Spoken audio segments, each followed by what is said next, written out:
Well, man, thanks for joining us on Blood, Sweat and Metal, an independent metal show here in South Australia, in Australia. No worries. You're coming back to Australia, and also I want to pump this out.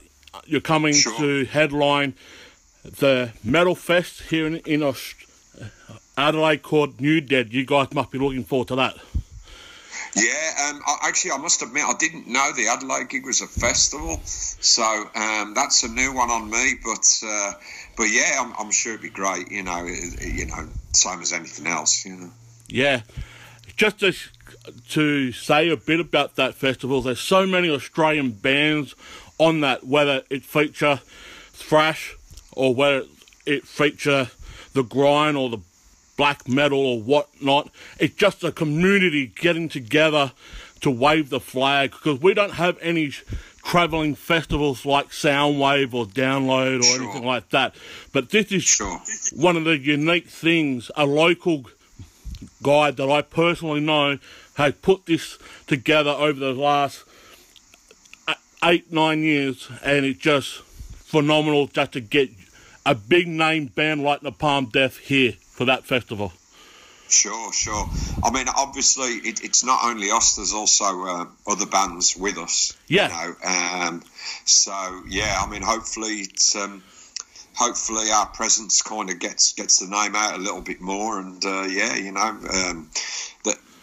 Napalm itself, if it wasn't for the scene, the punk and hardcore and metal scene in the Midlands, where I'm from, where the band's from, in the first place, then Napalm wouldn't have got out of and been able to do wider things, you know. So it's very important, you know. They're very important things, these festivals, these kind of community festivals. Yeah. That's where I wanted to lead into the next question. Over the course of so many years that Napalm Death has been known for, you're one of the pioneers in the genre of your music. Yeah. How do you see the change in the music side of things, whether that will be the business side of things, or whether just to get your name out there to as many fans as you can? Because we live in a digital world right now, and unfortunately it is what it is. We can't change that. But how did you keep your head above water, so to speak, whether that be doing the festivals or the small club gigs on your own? Sure. How did you keep your head above water over all these years? Well, to be honest, Jamie, I mean, our approach hasn't really changed. I mean, of course, hopefully you learn from the things that that didn't go so well, or that by your own admission you kind of did wrong, you know. But overall, our approach hasn't really changed. You know, Napalm is a band. It's very independent. You know, we kind of live and die by our own decisions. We're not told by a record company bigwig or a powerful manager that what we should be doing and what we shouldn't be doing. I mean, we can make our own decisions. Thank you very much. You know, our approach hasn't changed. I mean, the digital thing is one point, but I think it's also had a lot of good. There might be some things that are a little questionable, but I think it's also got good things on the flip side, you know. So, I mean, Napalm just kind of deals with it as it is. To be honest, although things have gone quite heavily digital, it hasn't stopped. We're still making CDs and albums, as a lot of bands are, but Napalm is, contrary to what a lot of bands are doing, Napalm is actually is selling more CDs and more records than it ever did. So in an age where most bands are saying the opposite, I mean, it's a little bit hard to believe, you know, but it is what it is, you know. I mean, we're not doing anything differently. No. We're not sort of promoting ourselves in very cold and calculated ways. Napalm is just as Napalm has always been, you know. It's just there's a bit of an upsurge in interest in the band, and we're just the same band as we ever were, but albeit hopefully making more and more interesting records and maintaining the level of gigs that we do in terms of how we approach them. Yeah, that's all we can do. You know, so we're not really doing anything that different, you know. And thankfully we've been able to push on through, you know. I think what'll be the sort of reckoning time for us is if any of us individually or collectively starts to feel that we've lost our enthusiasm, that we can't come up with interesting, like, new ideas for music, and that we can't be and that the touring side is becoming a bit, you know, tricky. That would be the time, really, when we'd have to assess, you know, if we wanted to carry on. But we don't, you know, everything's feels absolutely fine, you know. So, I think things are all right for us, man, you know. It's good that you point that out, that you haven't changed, you haven't wavered, and you're just basically selling more albums or records as you have been. That's not saying like some of the other bands, the bigger bands, aren't doing as well as what Napalm Death is, whether that bar is too high for them, too much, they expect too much expectation because... Well, that's what I was going to go on to say. I think you've kind of nailed it there. I think it depends what your expectation is, you know. I mean, I understand as a realist that there could be a point where me and you could talk again in 2 years' time and we're selling 50% of the albums at what we were, hence not raising enough funds maybe to fund certain things, you know, of the band, to fund the band's activities, but it's not going that way right now. But it could in the future. I mean, we've already been through it. The sort of mid-90s were a very tricky time in respect to that.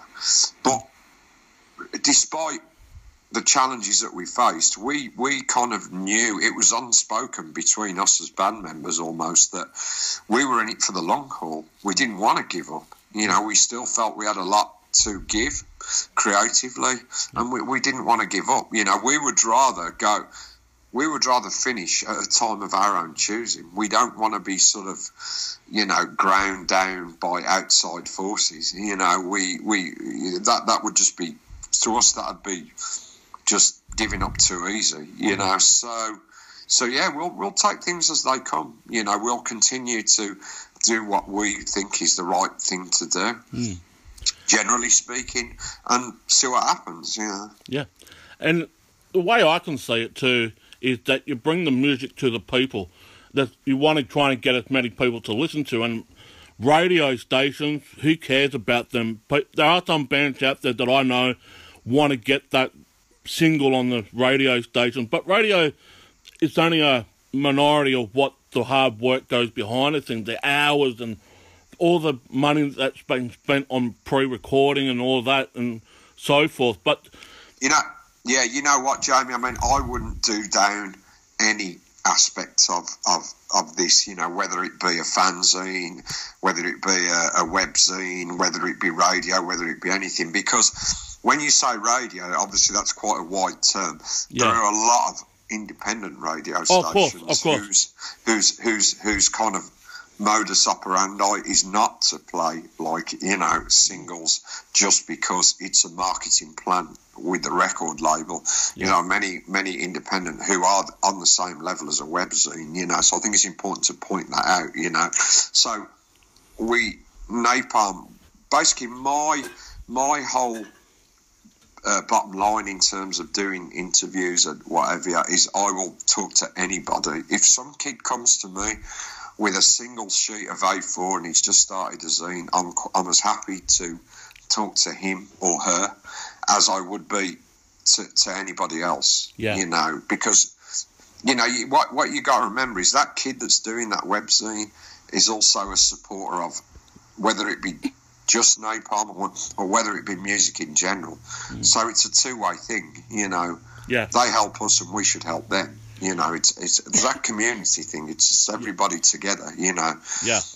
And as long as, but of course, as long as we having said that, having said that, they should also be objective and subjective, you know. So if somebody comes along and says something that maybe is a little bit negative about Napalm Death, I have no problem with that at all. You know, that is people doing what they should do and being subjective, you know, and not just towing the line, you know. So. And you just nailed on the head. There's a lot of good independent radio stations. I'm one of them, and that we've got to do our part as well. We've got to play your music, not just yours, but all the other genres of metal music as well.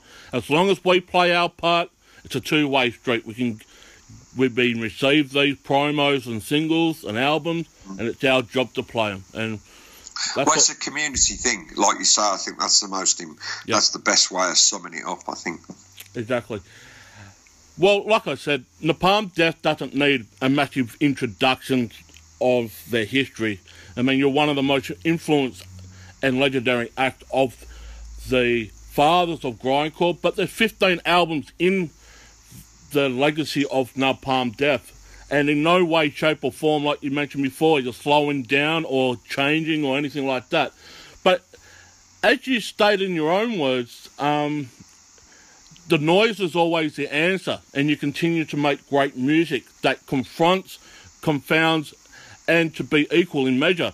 How do you put all those dynamics together to keep going with the grind, so to speak? Because there's a lot of crap going on in the world, and that whether you pay attention to it or not, but how do you just keep getting those fundamental elements when you're putting together such a great album with all these bogo jumbo nonsense behind you? Mate, I couldn't give you a scientific formula, to be totally honest with you. I mean, we just do what feels right. Yeah. And I think the four of us now have a chemistry. You know, we just do. You know, and I'm not trying to overly romanticise things, but we do have a certain chemistry, and I think we have a very spontaneous outlook towards making music. So somehow it just all falls into place. You know, on the musical side of things, and on the lyrical side of things, well, everything is a reflection of humanity, basically, or as I like to say, it's a recognition. Napalm Death is giving a recognition of what it is to be a human being, to understand that, you know, because there is a lack of understanding out there in the world, and the evidence is that you can see what people are quite willing to do to each other to either attain power or to hold on to power or to, you know, reinforce their sort of very oppressive sort of mechanisms, you know. I find it hard on a simple level to understand how some people in this world that hold those power, you know, that hold the strings, are able to sleep at night, you know, with some of the things that they know is going on in their name or their government's name or whatever else, you know. So that's what it is on that side of things, you know. So yeah, there's a general sort of outlook for us that's very spontaneous, very sort of reactive on a very human level, and the combination of those things seems to work. You know, the chemistry. Yeah. Well, I think that's the main thing. You've got to have the right chemistry. I mean, bands do change their lineup and whatnot, whether it's due to family reasons or work or what have you. But the basic element is the chemistry. If you're all moving the ship in the same direction, it's just going to work. And, you know, I'm a Kiss fan, and Gene Simmons says that rock or whatnot is dead. I don't believe so. I believe there's a lot of talent out there, but whether they get to the level of success, whatever that success may be, it's going to be a hard yard for them due to what we know, the business side of things. The thing is, though, mate, here's the thing. When Gene Simmons says it, there is a strong possibility that he doesn't see underneath what is the big sellers or the medium-sized selling bands. He doesn't see underneath that, so he doesn't see what goes underneath the surface. I mean, I'm not a huge authority on it, but I know in Australia, let's make it specific to where you are, I know the underground scene in Australia for many different styles of music, rock music, hard edge music, is fantastic, you know. I know about some of the Australian punk scene around the Melbourne area going back 20, 30 years was so like was so uncontrolled, you know, and so spontaneous, so kind of quote unquote dangerous at times, you know. But it just makes it invigorating, you know. And Gene Simmons, arguably, I mean, he's not here to answer for himself, obviously, but I would argue that he doesn't see underneath a certain level, so he doesn't get that true spectrum of everything. He's just maybe saying rock is dead because the people that he knows that are on the level that there or thereabouts with Kiss perhaps aren't doing as well as they used to. Well, okay, you know, fine, you know, but it's like there's a lot more to it than that, you know. And just one last thing on Gene Simmons. I mean, Kiss hasn't really been that big in selling albums themselves. I mean, look at the lineup changes they have over the last 40-odd years. Hey, the last best Kiss album I reckon they recorded was Revenge. Anything beyond, like, from there on to now, mediocre. And you're right, I don't think Gene can look down upon himself, well, to lower himself to the standard of bands that on the middle section, because when you see lineups for Download or, for instance, Varkin or any other metal festival, those newer bands are starting to come up the list of the set, and the big name bands are starting to drop down the place. So it's a bit of a level meeting in the middle sort of thing. Yeah, I know what you're saying, but again, mate, you know, I mean, you're clearly a Kiss fan, you know, by your Skype name. You know, I'm not really. Never did anything for me, that band, but you would be able to speak with authority on that. I mean, obviously, I can't, again, you know, I just want to say I can't speak for Gene Simmons. He's not here to speak for himself. Maybe he does have a knowledge, you know, of music below, but that's what I suspect is he's only talking on a certain level. And, of course, underneath that, there's an absolutely thriving musical scene, you know, that's very fertile. So to go back to the sort of the buzz phrase, if you like, rock isn't dead. It wasn't dead 30 years ago. It's not dead now. You know, it's more a case of how many. Just putting it on the metal side of things, if we're going to focus on that. Yeah. I mean, Iron Maiden are sort of perhaps in the twilight of their years. Black Sabbath have gone now, effectively, whether they come back and do a few gigs here and there. Yeah. Metallica, okay, still going strong, you know. And again, I'm talking as not the biggest enthusiast, you know, of heavy metal, but who else is there? I don't know. And then when you look all those truly big bands, well, they're not going to be around forever. Exactly. So I think his point maybe is that who's the really truly huge bands that are coming through? Maybe there won't be any. Maybe it'll stay at a certain level now, and that'll be it. I mean, who knows? Who can say? You know. Yeah. I mean, like I mentioned, Gene used to speak for me for 15 years, but when I started to really pay attention, most of the stuff that Gene says is full of shit. I'm saying that bluntly. Yeah, right, fair enough, yeah. You know? Mate, honestly, I've heard some of the stuff he says. I've seen some of the TV programmes that he's done, and it didn't particularly do great things for me. But I'm not going to... It would be really easy for me to kind of fire arrows at him, you know? Yeah. It's not really something that I would do. I don't care who people are, unless they do something that's really, really, like, shitty, you know. And he did do on his TV shows, you know, the way his attitude towards like women sometimes leaves a lot to be desired, in my opinion, you know.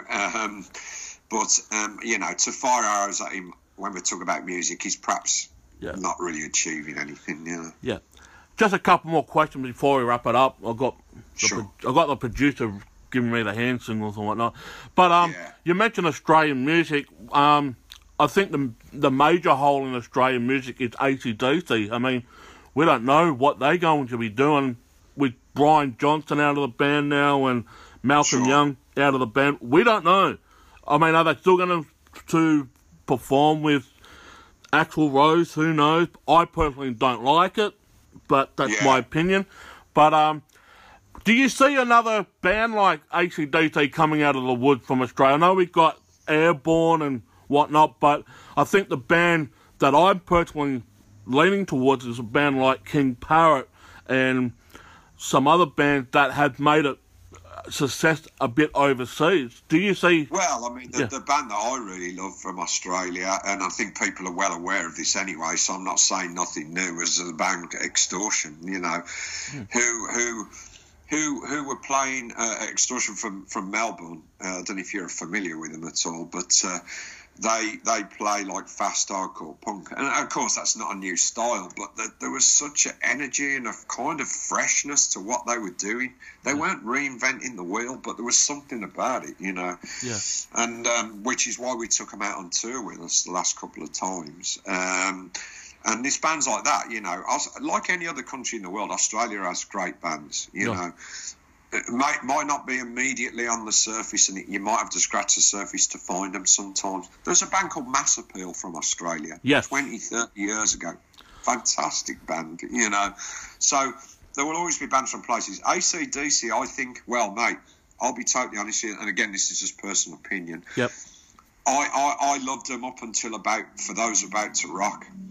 And after that, I couldn't be bothered. You know, that it wasn't the same energy for me, you know, as it had been for all the years before it. So, but that's a subjective opinion. Yeah. You know, everybody's going to have a different take on it, you know, so it is what it is, you know, so let's see, you know. Yeah, they just became a bit more of a commercial band after for those about the rock album. It just didn't have for me personally, it didn't have the fire in the belly as what it did, or the natural swagger, if you want to put it like that. Yeah. And so, I don't know. Yeah, it is what it is. It wasn't the same for me, you know. Yeah, it is what it is. I mean, we've got this great debate in Australia. Is it Bon Scott or is it Brian Johnson? I'm in between. I mean, they're both. I like both. Both, to be honest with you. But only the two albums. Possibly flicker the switch a little bit. Some of the songs on that, but after that, it kind of lost a little bit of something for me. I don't know. So I like both. Yeah. Well, you are coming back to Australia in October. You, like you mentioned, you're not just coming on your own. You're coming with Bergera and Lockup. But another band that I've got to mention is Black Rhino, who was an Australian act. Yeah, we should. We shouldn't leave them out, you know. Yeah. But not only that, you are going around Australia, and especially here in Adelaide. There's going to be a full-day Metalfest here in Australia, in Adelaide, with these bands on the bill as well. And it's just going to be an absolutely ball just to see Napalm Death ripping up the stage. But if there's one last thing you'd like to say to the fans down under, what we like to say, mate? You know, I know it's not very often that we come down saying for all bands, but we're really excited to come. And last time we came down, more people showed up than we could have ever imagined. So thanks for that. You know, we know people don't have to come out and spend their money. You know, it's their choice to go do something else, you know. So it's really appreciated, you know. So thanks very much. Yeah. And we have you back. Anyway, I better get going. You've got other people there. But thanks for joining us, man. It's a great pleasure. No worries, mate. All the best. And we'll see you soon. All right, take care. Cheers. Take it easy. Bye. Well, there you have it, folks. That was Napalm Death. I was speaking to Brennan. And please go and get your tickets at all your participating ticket outlets. And it's going to be an awesome time in October. Once again, thanks for joining Blood, Sweat and Metal. And day 30 for Metal. Catch you next time for more updates and tour news.